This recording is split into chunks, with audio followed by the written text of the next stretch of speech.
Every day, thousands of alerts hit your Wazuh dashboard. Brute force, shell shock, failed logins, vulnerability findings, and someone has to triage every single one. Check the IP, pull the logs, write a report, block the attacker. What if an AI did all of that in seconds? That's exactly what this workflow does. Let me show you how it works. First, let me walk you through my infrastructure. I'm running a multi-node Wazuh deployment across 3 VMs. The first VM is the Wazuh indexer. It stores and indexes all the security event data. The second VM is the Wazuh manager, the brain. It receives logs from all agents, runs the detection rules, and triggers alerts. The third VM is the Wazuh dashboard, the web interface where you visualize everything. Then I have N8N running on its own VM. This is the automation engine. It receives alerts from Wazuh via Webhook and orchestrates the entire triage pipeline. And finally, Iris for incident response and case management. The workflow can also integrate with the Hive if that's what you use.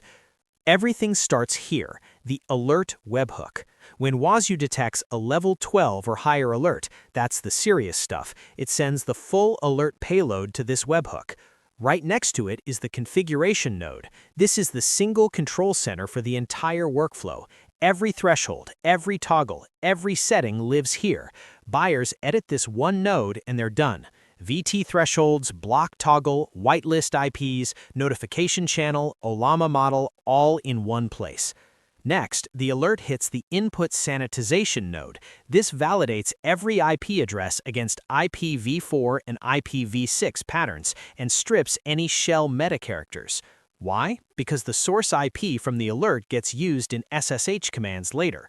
Without this, a crafted alert with something like ;rm/rf could execute arbitrary commands on your VMs.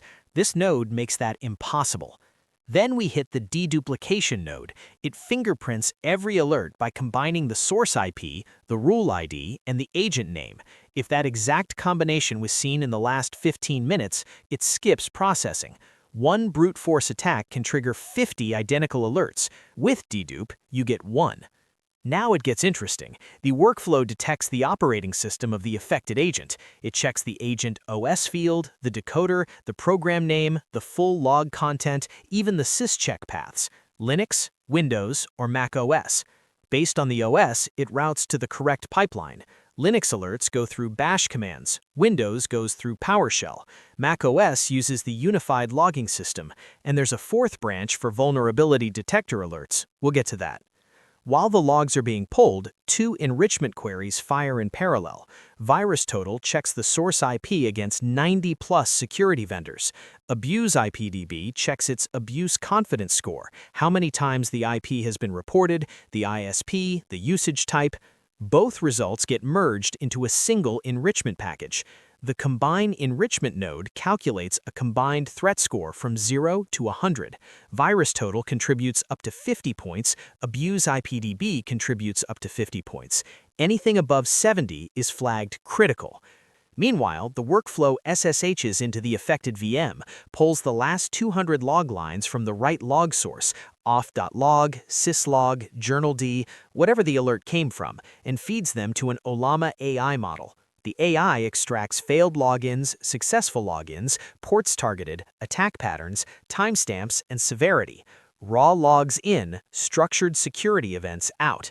Now everything merges together. The enriched threat intelligence, the parsed log analysis, the original alert data. All of it feeds into the main AI SOC incident report agent. The AI generates a structured report. Is this a false positive? What's the threat summary? What did VirusTotal and AbuseIPDB find? What's the MITRE technique? What are the immediate actions? What are the long-term recommendations? That's what lands in your notification channel, a complete L1 triage report seconds after the alert fired. Remember that fourth branch in the OS router? When Wazuh's vulnerability detector finds an unpatched CVE on one of your agents, it goes here. A dedicated code node extracts the CVE ID, CVSS score, attack vector, confidentiality, integrity, availability impact, the affected package and version, and patch status. A separate AI agent writes a vulnerability assessment report, executive summary, risk assessment, and specific remediation steps. It gets sent as a file attachment to keep it separate from your intrusion alerts. If VirusTotal flags the IP as malicious, the workflow checks it against your whitelist first.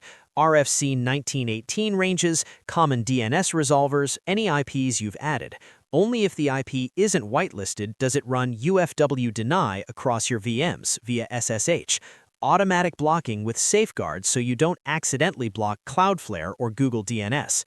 The report also goes to the Hive as a case if you have it enabled and gets logged to Google Sheets for your audit trail. This workflow doesn't just handle Linux. It handles Windows and macOS endpoints too. When the alert comes from a Windows agent, the workflow builds PowerShell commands.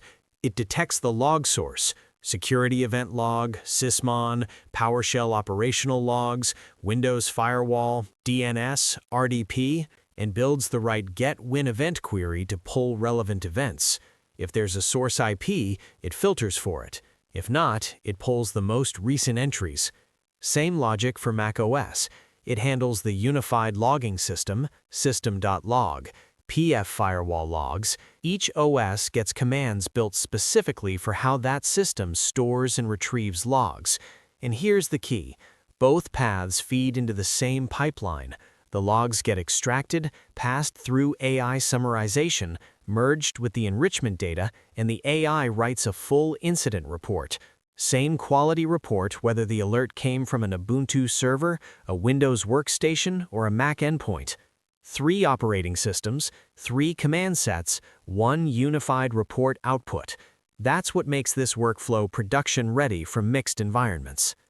All right, let's see this thing run live. I'm going to trigger a real alert and watch the entire pipeline execute in real time. I'm attempting an SSH login with an invalid user on one of my monitored agents.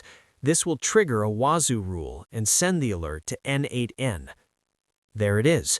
The webhook just received the alert. Watch the nodes light up as data flows through the pipeline. Configuration attached, input validated, dedup check. First time seeing this fingerprint, so it passes through. OS detected as Linux. Now both enrichment queries fire at the same time. VirusTotal and AbuseIPDB running in parallel. While those are running, the SSH node is already pulling logs from the affected VM. Enrichment is back. Look at that. VirusTotal flagged it was malicious detections. AbuseIPDB shows a high confidence score. Combined threat score calculated. Now the AI is working. First, it summarizes the raw logs, extracting failed login attempts, timestamps, targeted usernames.